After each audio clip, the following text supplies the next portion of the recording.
Hi, everyone. I just want to make sure you can hear me all right. You good? Hannah, can you hear me? Are good. Okay. So as she said, I'm Caitlin Elliott, and I'm the Water Quality Program Manager for the Haw River Assembly. As an organization, we work to ensure a healthier Haw River watershed, and the Haw River watershed includes any tributary that flows into the Haw and Jordan Lake. So it extends above Greensboro and goes all the way past Pittsboro.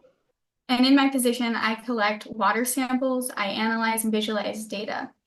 And so we're going to go ahead and go over some of the things we're going to look at tonight that's covered in our annual report. As Hannah said, it's the 2024 State of the Haw. We will go over some of the parameters that we sample for, talk about why we sample for them, and the results that we saw.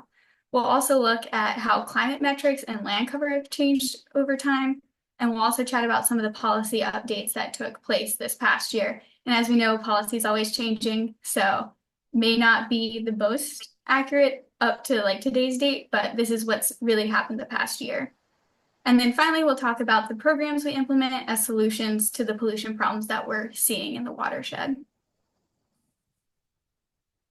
So as an organization, we're able to sample for many different parameters that indicate water quality, including sediment, E. coli, fecal coliforms, nutrients like nitrogen and phosphorus, as well as industrial toxins like PFAS and 1,4-dioxane.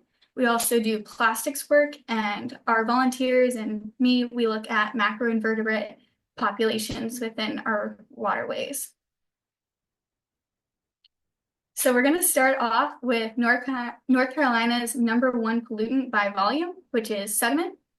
And in the Haw River watershed, we're seeing continued urban development in our cities. So one of the main ways it's getting into our waterways is from construction sites and logging too. If best management practices are not used, such as cover crops, there can also be significant soil loss from agriculture. And lastly, because of the impervious surfaces in urban areas, we're seeing a lot of runoff, and this leads to flashy, fast-moving streams, which can erode the banks within the streams, which also adds to the sediment that we're seeing. And when it rains, it's natural to get some sediment in streams, but sediment in excess can cause a lot of problems. You may think of it, it's harmless, it's not a toxin, but actually it can cause a lot of problems for aquatic life. Most creatures that live in the water, they have gills or filter feeding structures. Then they can get clogged when there's high levels of sediment. They cannot, when the sediment settles out, it can also bury fish eggs and smother them. And so it basically kill the eggs. It can also block sunlight from reaching aquatic plants. And so part of my job is to look at satellite imagery and find construction sites. I drive around and look for ones that are not following the sediment and erosion control laws, and I report them to either the local municipality or the state regional office. And in our watershed, many of our municipalities have a local program, but Alamance doesn't. And so we see a lot of development going on in Alamance right now. And most of the violations we saw were in that county. So we submitted 19 reports in total, and of that, 13 ended up with notices of violation. And we actually would have seen a higher number than that, but one of the inspections, or several of them actually, took place after a major flood event, and new notices of violation cannot be given within a certain time period of a 10-year storm. And that's what happened for a couple of those no's, such as the Sagecroft development. The highest turbidity levels we saw within the watershed was 545 NTUs, and NTUs are defined as nephelometric turbidity units.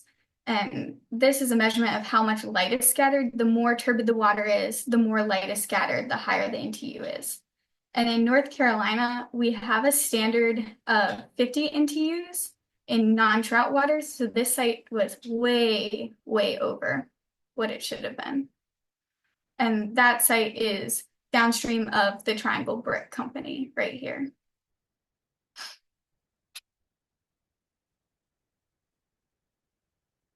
Next, we're going to talk about bacteria that we find in our waterways. So we have a whole program dedicated to monitoring E. coli in several of our sites along the watershed. So from Memorial Day to Labor Day, we sample for E. coli in popular recreation spots along the Haw and in Jordan Lake. And E. coli can not only disrupt biological processes such as depleting dissolved oxygen levels, but it can also make people sick if they ingest it, get it in their eyes, ears, or nose. So we don't want to be swimming in this water. We don't really want to be recreating in it. And sources of E. coli include runoff from animal agricultural operations, sewer overflows, and issues with personal septic tanks. We've had a few instances of that within our organization's lifetime. So we always want to make sure that your septic tank is working properly. And this year we saw all the sites at Jordan Lake pass every time except for Farrington boat ramp access, which only failed once, which is pretty good. So Jordan Lake is typically a pretty good place, safe place to swim. And the way we're defining failure or success for this is failure is defined as having levels above 126 mpm, and mpm is the most probable number of bacterial colonies per 100 milliliters of water. And so most of the time when we're seeing sites fail, it's because there was a recent storm event and you're getting all of that runoff from agricultural sites and these sewer overflows. So if it hasn't rained, then it's probably safe, but you should always check out our swim guide to make sure. And that comes out every Friday. So we not only monitor for E. coli in our swim guide program, we've also had general inquiries about E. coli. This is an example where someone alerted us to high levels in Lake Reedsville. And so we went on a mission to track down the source of E. coli. And so we first sampled all of the tributaries leading into this lake, and that narrowed it down to Big Troublesome Creek. The next step, we did DNA testing to see what the source of this E. coli was. We were hoping it would be something like cows or pigs. We'd be able to find what farm it was coming from, but it turned out it was human, so that did not narrow it down at all. So then we sampled at most of the bridge crossings along the creek. That way we could see where the levels were higher or lower. And so we did it all the way up to the headwaters of this stream. And as you can see on the figure, the water is flowing this way, and we're seeing increases in levels as we go up towards the headwaters. So based on that, we can see that the highest levels are upstream. So using the data we collected, we were able to show the source of the E. coli was coming from somewhere in Stokesdale. But we actually had to pause this monitoring because the streams in the area during the summer drought, they just weren't flowing. And we're going to actually pick up this monitoring again next week. So we'll hopefully be able to narrow down exactly where it's coming from soon. Lastly, we looked at E. coli levels around CAFOs. So this is those confined animal feeding operations. And 3 CAFOs we had already sampled in the past had high levels again. In one case, it was about the same. In another case, levels were actually quite a bit higher. And then in a third, it was slightly lower, but about the same. We also identified some new sites as good candidates for our fecal monitoring. And our fecal monitoring is important because we're able to submit that data to the state for the 303D list, otherwise known as the Impaired Waterways list. And being on that list means that TMDLs, or total maximum daily loads, can be set and mitigation is to be done. So the 2 sites we ended up sampling for this 5 and 30 fecal monitoring, they ended up being way over the threshold of a geometric mean of 200 coliform forming units. So we'll be able to submit that data to the state real soon. And the reason it's called a 5 and 30 is because you have to take 5 samples within 30 days to prove that the limits weren't just from a one-time runoff event, but that it's consistently high.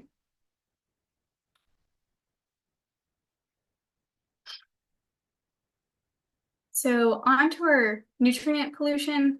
We actually weren't able to do a ton of nutrient monitoring this year, but we have partnered with an organization called Science on the Fly, and we're able to do monthly monitoring at the Bynum Bridge and at Chicken Bridge.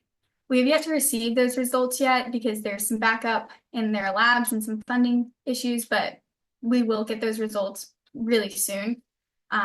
But these are the results from some previous years, and these levels are not very concerning except for the phosphate in the fall of 2022, which is a little high. But in the fall, we also expect to see a little bit higher levels because the leaves falling into the streams, that additional, addition of nutrients is from the leaves, probably. We did, however, dig into NPDES data. So that's the National Pollutant Discharge Elimination System. I know that's a lot of acronyms, but this is how discharges are permitted. So they set limits on what, say, like a wastewater treatment plant or an industry can put into our streams. And using that data, we found that most violations are for nitrogen or phosphorus. We also found that there were 4 reports of algal blooms and 1 fish kill this year at Jordan Lake. The NCDNR actually has a dashboard where if you see an algal bloom, you could submit that to them and they'll have someone go out and they're able to look and monitor it. So although nutrients can be an issue in our waterway, they're pretty necessary for ecological function, but in excess, they can cause problems mostly related to those algal blooms. And the impact of these algal blooms is that we can end up with hypoxia, and that means there's a lack of oxygen, and this can end up with those fish kills that I was talking about. It can also impact macroinvertebrate health, and we'll talk a little bit about that in a little bit.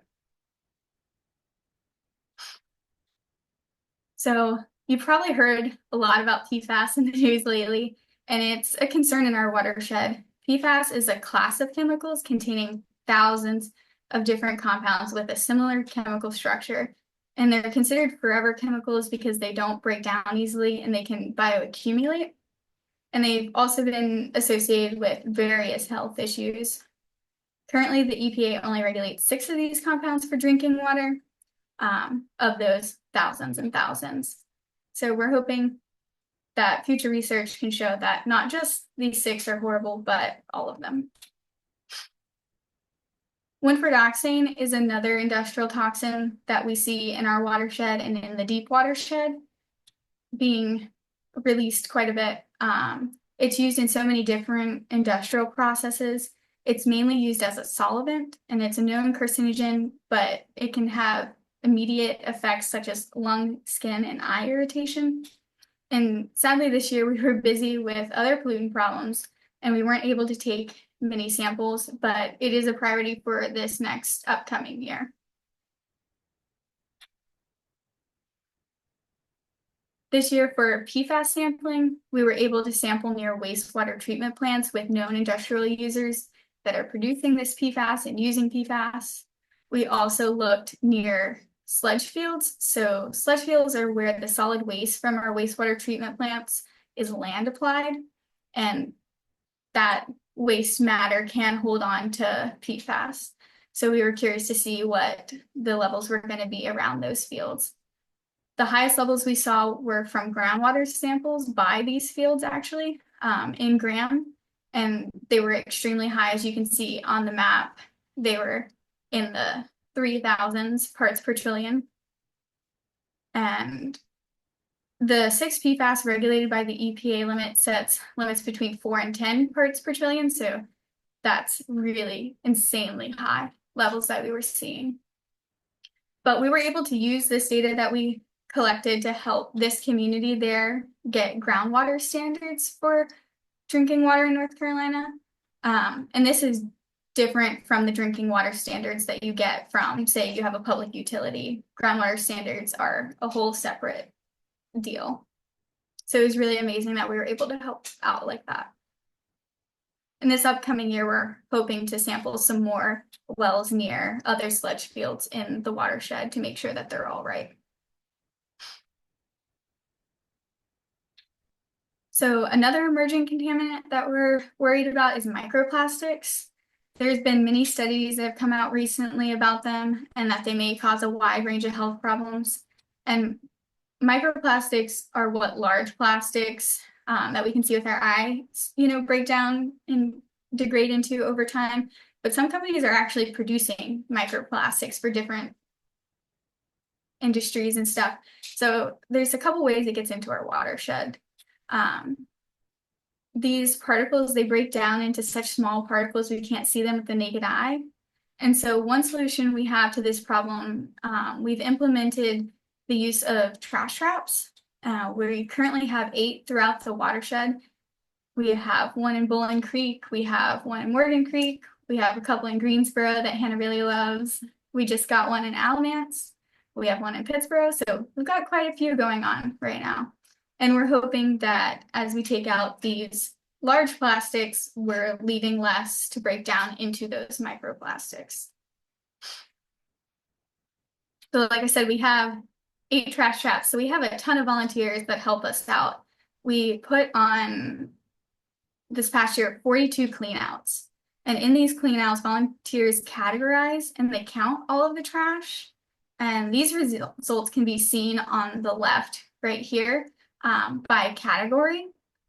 And I will say the data does have a bias towards floatable trash, since the collector, the trash traps itself, there are these floating fence-like contraptions that catch the trash. So if the trash doesn't float, this trap really can't catch it. The reason that it floats is we want to make sure that there's still fish passage. But we were able to remove 48,000 pieces of trash. And again, most of this was styrofoam and plastic bottles, the things that float.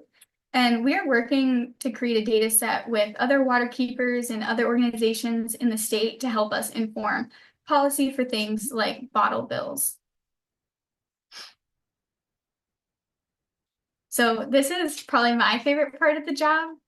Macroinvertebrates are creatures that we can see with our eyes, and they don't have a backbone, and they live in the water. And we can use them as indicators for water quality because different orders and species have different pollution sensitivities.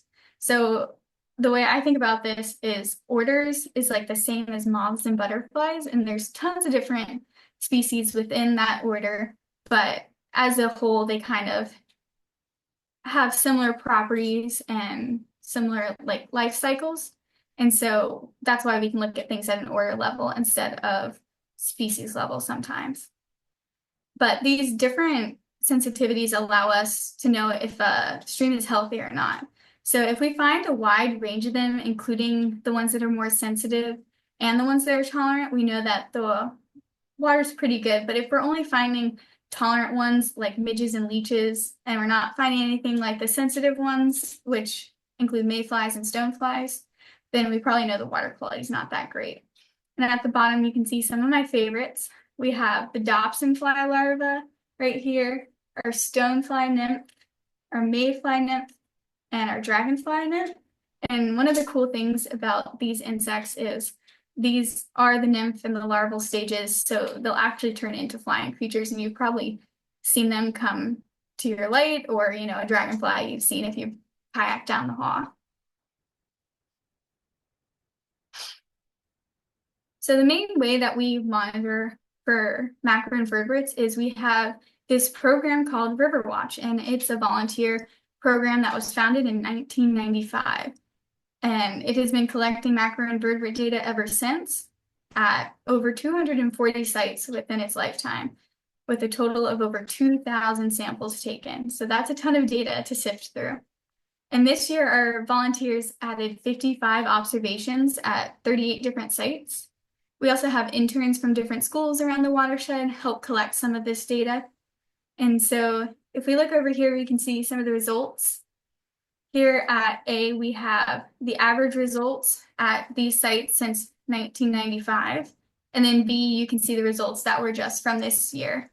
And when we look at this, we see that urban areas tend to have lower macroinvertebrate indices than our rural areas. But when we look at the long-term data, it's pretty promising. We see that these scores are actually increasing over time, which is pretty amazing. As you can see here, some of our sites have been collecting data since 1995 up until now, and we're seeing quite a few of them have increases. So that means that the water quality is probably getting better.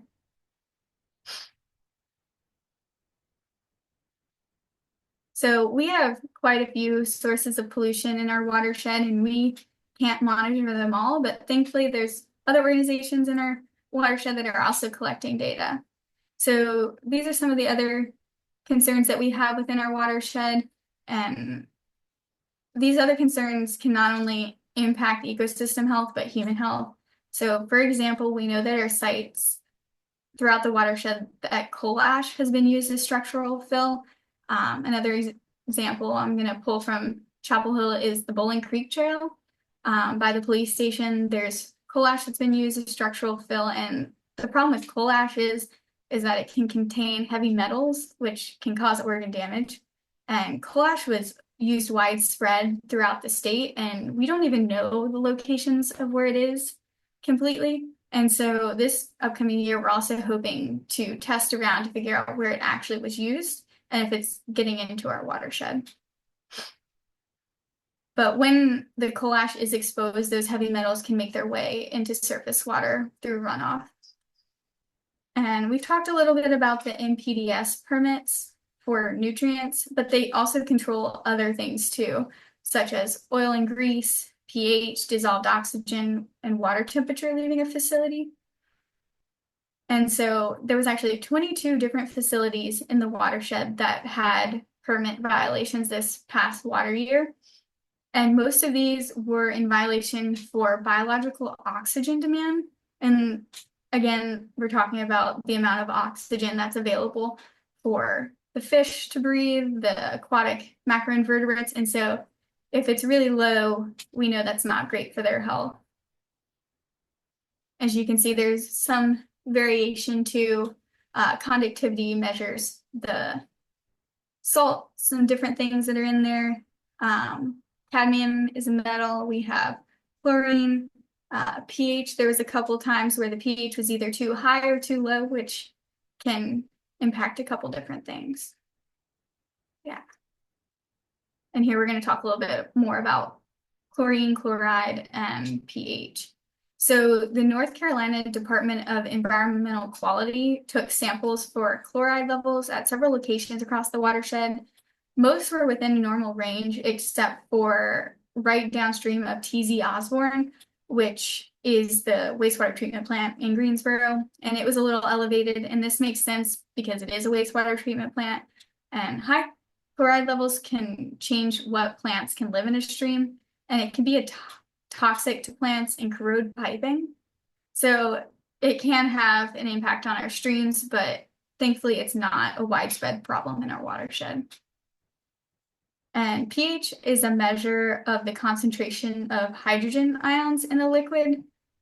pH is on a scale of 0 to 14. The higher the pH, the more basic it is. So that's like bleach. And the lower the pH, the more acidic it is, like lemon juice.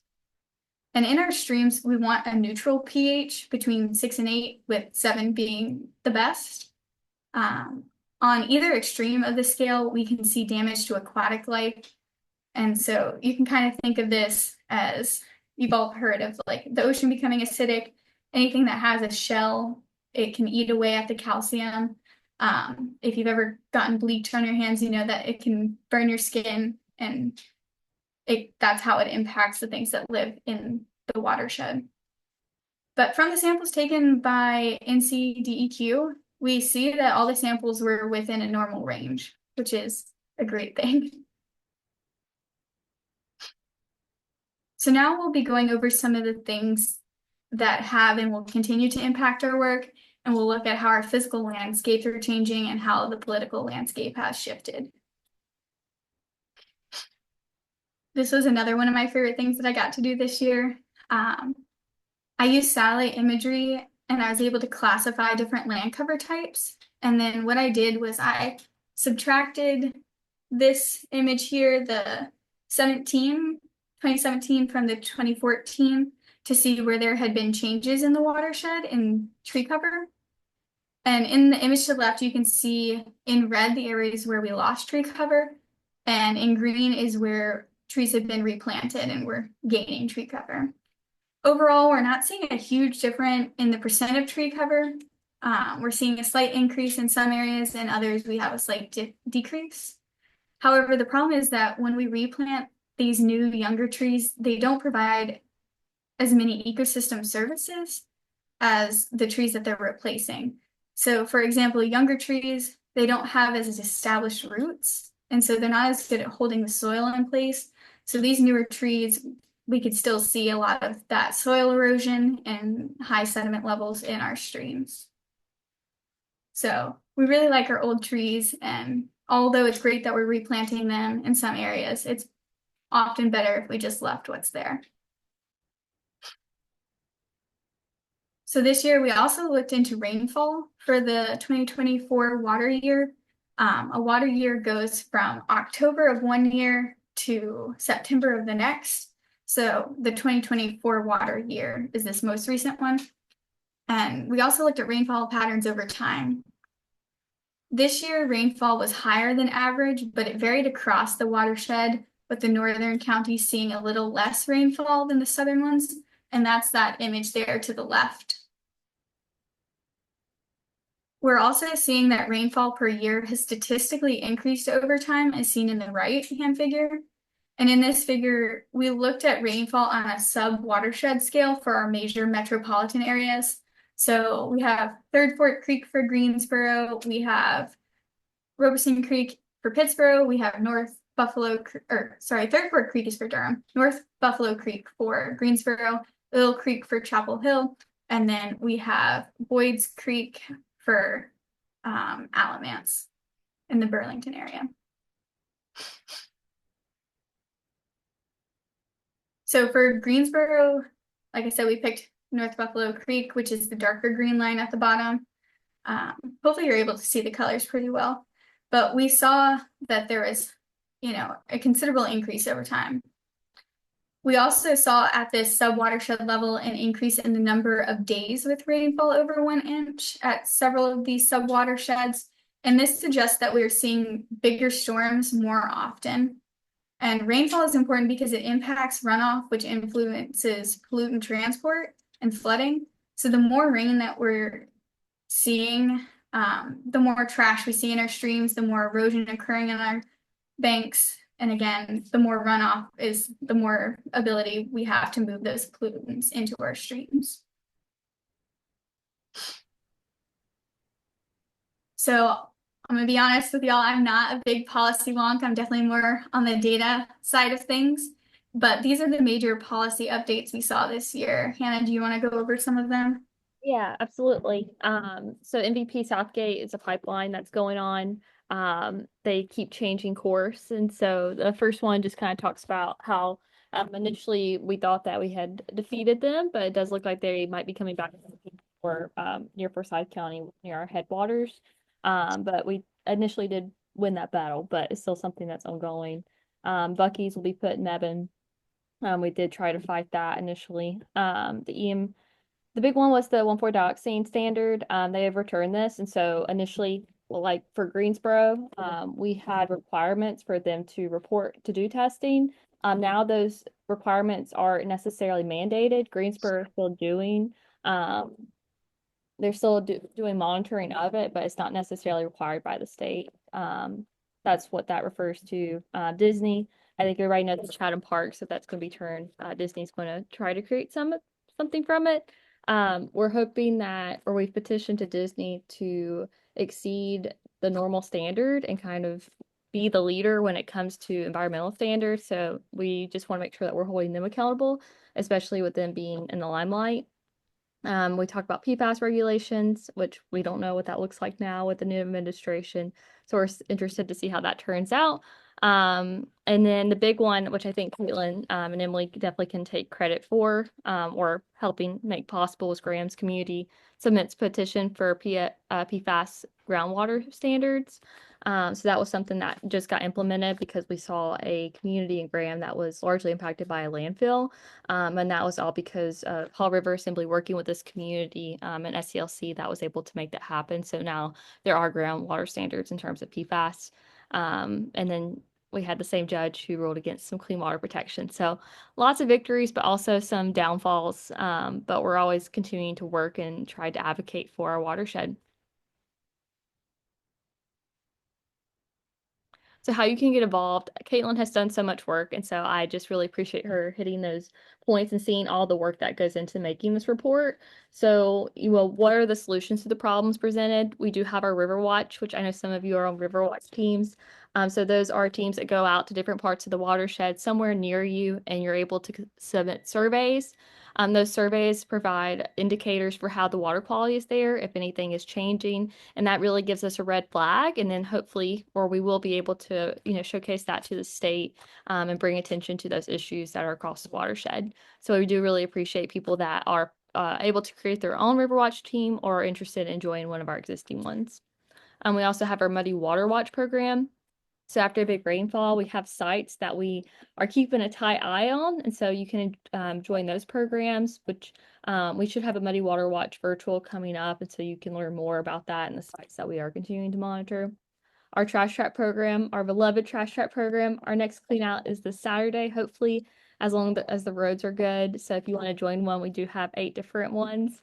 And it's really a great opportunity to get out to the community and really see the trash that is plaguing our waterways. I'm always amazed by the amount of styrofoam that I find, and it is the vein of my existence. So I always encourage people to try a trash trap. Wherever you're located, we have them everywhere. So if you have questions about that, I'd be glad to answer. And then, of course, our lobby day. Ours will either be on March 12th or March 13th. And I have to admit, like, thinking of the idea of speaking to your legislator is intimidating, but it's also extremely rewarding. I was very intimidated going into it as somebody that had no political background. But I had the chance to speak to my representatives about issues that were impacting the waterways, and I included PFAS. And it was an experience that I love, and I highly encourage people to do that. We provide you the training beforehand, and so we go over the details, what to expect, what you'll be talking about. And Emily, our fearless executive director and riverkeeper, is kind of the person that's managing those who's managing the conversation. So you're not going in cold turkey, and I highly encourage people to sign up for that as well. So those are some of the solutions and things that you can get involved with if you're looking to join Haw River Assembly or want to continue to make impact in our watershed. Yeah, and another way is if you're not a member today, you can join. Membership helps fund all of our work and ensures the health of, the watershed that we love. I'm going to put the link in our chat too if you're not a member. So if you're ever interested in or a data geek like I am, all of our data is available on our website. If you go to our website and then you go under HRA data or our data, you can look at where we're sampling. You can create a few graphs within this web app, and you can also download all the data for your own use. And I'll take you to our website when we get done with the presentation just to go over it real quick. But it's pretty cool, and I recommend you looking at it. And it's automatically updated whenever a new sample is put in there. So say you're a Riverwatch team and you've just submitted your data, it should pop up there pretty soon after.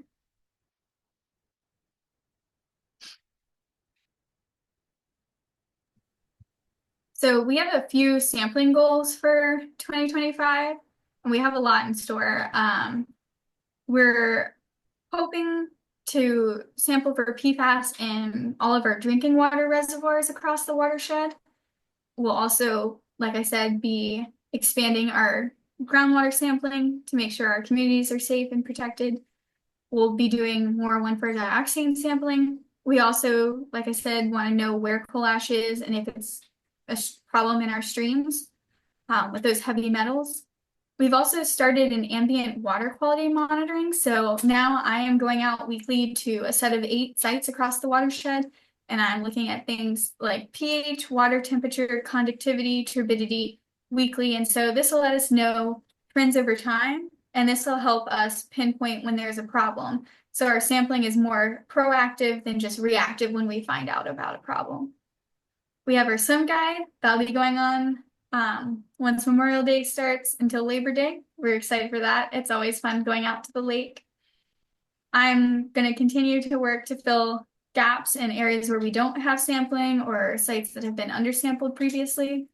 And then lastly, we're working on sediment violation tracking, making sure we're holding the polluters accountable, these repeat construction sites that are not following the rules, all the new ones, just trying to use that data to show why municipalities that don't have a local program should have one. For example, Alamance, they should really get a local program. And right now you can write to your legislator because they are working on their budget right now, and we want them to fit this into their budget. And then we also have our events for 2025. Many of these serve as fundraisers. So we hope that you can get involved with those. The biggest thing that we have coming up besides our trash trap this weekend is our Riverwatch training, which is on March 1st with Caitlin. So you can meet her in person. It is in it's at Johnson Yeah, Community Johnston Mill. Johnson Mill Preserve. So we have our River Watch if you want to learn what it takes to be a part of a team, or if you wanted to start your own team, that's a really great opportunity to learn from the best of the best. And then we have our Cleanup-a-thon, which is our annual event. We have teams all across the watershed that for one day are able to pick up trash. And I think last year we had 35 teams. And so it's a chance to get outdoors and to spend time with others and socialize and volunteer, which is what I think we need more of in our community. We also have our Haw River Island Rainbow. You don't have to be a runner to participate. You can also walk on the beautiful trail at Saxby Hall. So we highly encourage you to do that. You get a really cool t-shirt, you get to meet our staff, and hopefully the weather is beautiful. But if you have the opportunity, that's a really big fundraiser for us. So we'd love to see you on April 12th. We also have our Haw River Festival. It has a silent auction. We have bands. We have music and canoe rides, all different things. So that is going to be on May 3rd, and that is also in Saxby Hall. So we hope to see you out there. It's a free event, but have several ways that you can contribute. And then we have our beloved learning celebration that starts in late September and goes throughout October, where we're able to bring fourth graders out to different parts of the watershed. My favorite moment of the last learning celebration was a little boy who I was taking, he was going to the bathroom and I was walking him. And he looks at me, he's like, "This is so much cooler than TV." And he was talking about the Haw River. And I think that that's really important for to show kids just how beautiful and how wonderful our watershed is. So if you're interested in volunteering or wanting to know more about the Learning Celebration, I'm your girl, so just let me know. But we really want to focus in on environmental education. So if you have any questions, just let me know about that. And then we also have our Nature for All program that's meant to encourage Black, Indigenous, and people of color to get out. Everybody's invited, but we have some incredible instructors that we're working with. So those should be announced soon as well. So lots of ways that you can get involved, and we'll have some new events that come up as well. Is there any more slides, Caitlin? Awesome. Yeah, so this will be a great time for us to open it up for questions. So if you have any questions, I think we have one in the chat, but I'll go ahead and ask Caitlin this one. Do you have any extra monitoring for Chatham Park? Yeah, so we're hoping to be monitoring more. Most recently, I hiked up Haw Creek and had some, photos taken. Apparently, the issues right now are really with the NC Department of Transportation work that is going on, which the county actually doesn't have jurisdiction